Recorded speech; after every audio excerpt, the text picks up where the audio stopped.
এই পথ দিয়ে তারেক রহমান সাহেব আসবেন। কিছুক্ষণের মধ্যেই আমরা দেখতে পাচ্ছি যে প্রস্তুতি চলছে তাকে রিসিপশন জন্য। এখানে লিডার আসছে, বিভিন্নভাবে সাইনবোর্ড আছেন, বিভিন্নভাবে অপেক্ষা করছেন। এই নিরাপত্তা জোরদার, প্রচণ্ড নিরাপত্তা।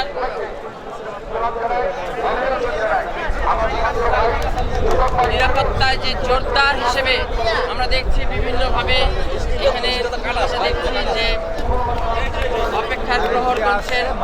কিছুক্ষণের মধ্যে তারেক রহমান সাহেব আসবেন।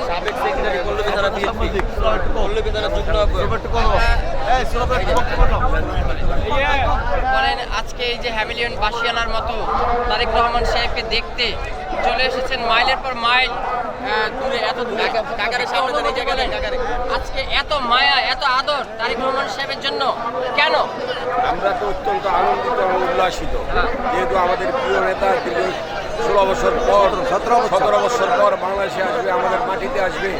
আমরা তার দেখার জন্য আমরা সারা বাংলাদেশের মানুষ আনন্দিত এবং উল্লাসিত।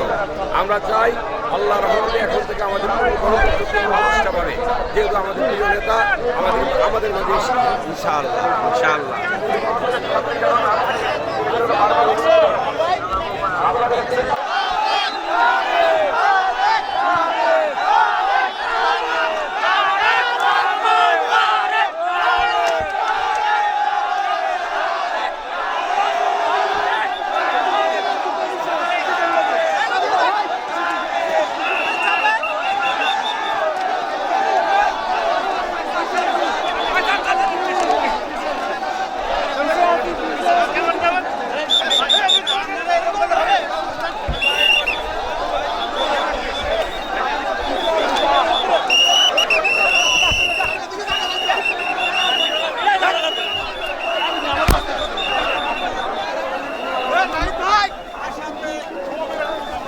দিদি